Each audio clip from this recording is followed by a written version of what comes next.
As shocking as the trade of Luka is, you can make a rationale on a lot of different fronts about why the Mavs did trade him. Either they didn't feel any faith that he would stay in good condition.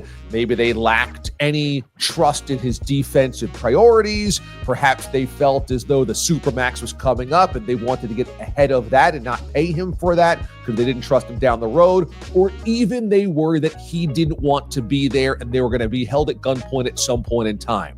All of that you can actually wrap your mind around.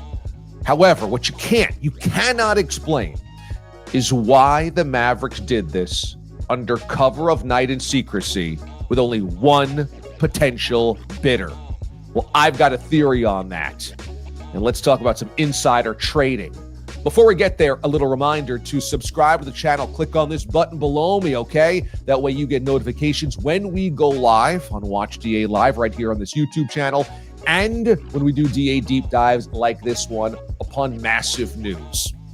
This is what I believe, and this does not make any Mavs fan feel good about this. Shouldn't make anybody in the NBA feel good about this trade either. Why would the Dallas Mavericks not open up the bidding of a 25-year-old super-duper star, cornerstone franchise player, a guy that can win multiple MVPs in his career, especially less than a year after they went to the NBA Finals with him?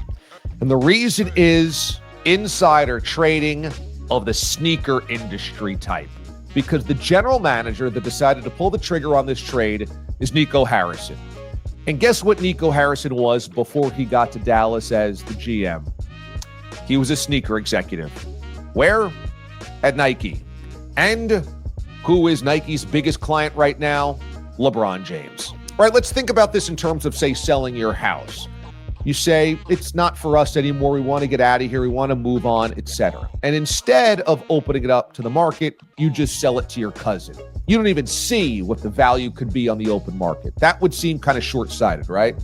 Now, let's say that that's not just a house. Let's say that, I don't know, it's a 150-acre old stone house from the 1800s. It's been fully renovated. It's got history. It's got class. It's got a giant pool. It's got 10 bedrooms, and you know it's worth a pretty penny, right? And again, you just decide to sell it to a cousin, an in-law, your neighbor. You never let a realtor know that this is for sale. Why would you do something like that? Well, that's exactly what happened with Nico Harrison. Nico Harrison began his career after playing by becoming a field rep for Nike. This is back in the early 2000s. Let me read to you his bio from Wikipedia. In 2002, a friend informed him of an open position at Nike for a regional field representative for the NBA.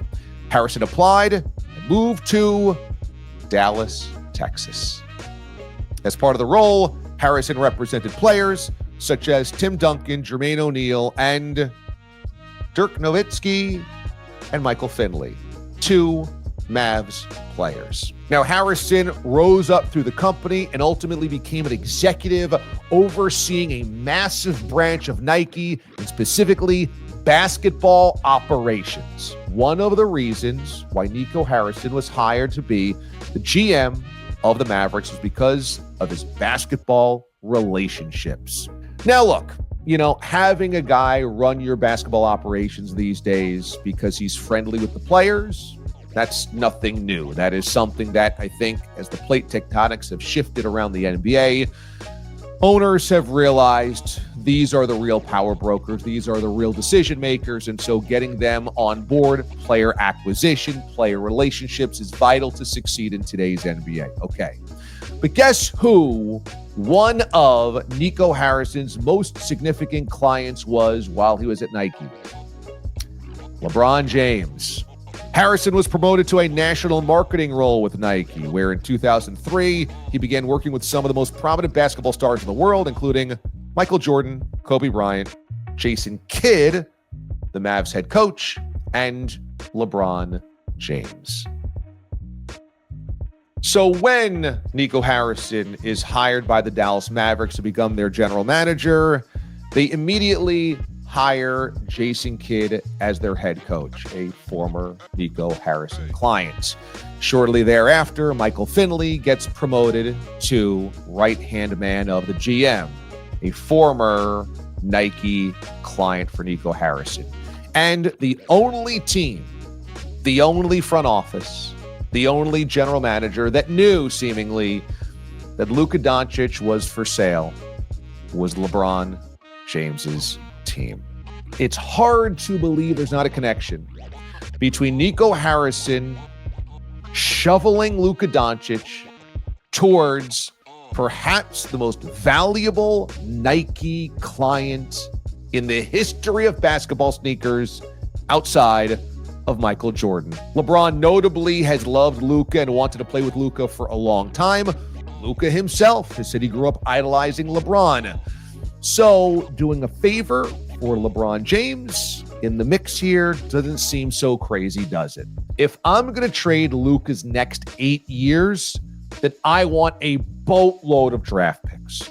I want to just flood my system with draft picks and use that as the next wave to build a contender like the Thunder has done, like the Rockets have done. Instead, I've got to make sure that I maximize this next 2-year window with Anthony Davis. And that's it. Once that window's gone, I've got nothing left. One draft pick from the Lakers. And so I would say, hey, Luka's for sale. What else can we shake off trees around the NBA? Maybe we can get a bucket of picks. But even if you wanted to win today, wouldn't you want to see if there was a deal out there better than just AD and one first-round pick from the Lakers? Because perhaps there's a player of AD's caliber that also comes with multiple draft picks. Wouldn't you want some type of battle, a fight going on? Wouldn't you want to leverage the media that this town, this city, this team is close, but that city, that team, that franchise jumped in and now they're squabbling and who wants to sweeten the pie? I mean, this is Luka Doncic you're talking about. And you didn't tell anybody he was on the trade block?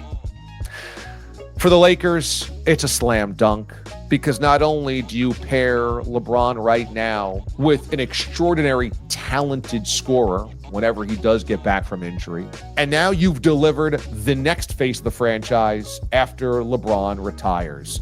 And just imagine Luka with the bright lights of LA, with the star power, with Hollywood, with all of that media attention, with all of that social media clout. I mean, he is going to absolutely lap it up. And for Lakers fans, it gives them a box office that they can go watch after LeBron is gone. So I think for the Lakers, this is the biggest no-brainer ever. But at the end of the day, is this the Mavericks are worried about his conditioning? Was it they were worried about his defense? Were they tired of maybe him taking games off, weeks off?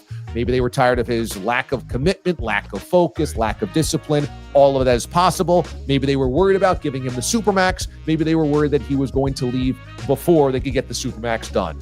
Any of that is plausible. But what is not is that you had a multi-million-dollar property and you sold it without listing it. It doesn't make any sense unless you are trying to do a favor for someone. Hey, thanks for watching, everybody. Remember to subscribe to the channel by clicking on this button right next to me. That way you are notified when we go live for Watch DA Live every Sunday night and when we have DA deep dives like this one. Poke around the channel, see what else you like. You might enjoy yourself. Be one with the channel. Thanks for watching, everybody. I'm DA, Damon Amendolara. See you next time.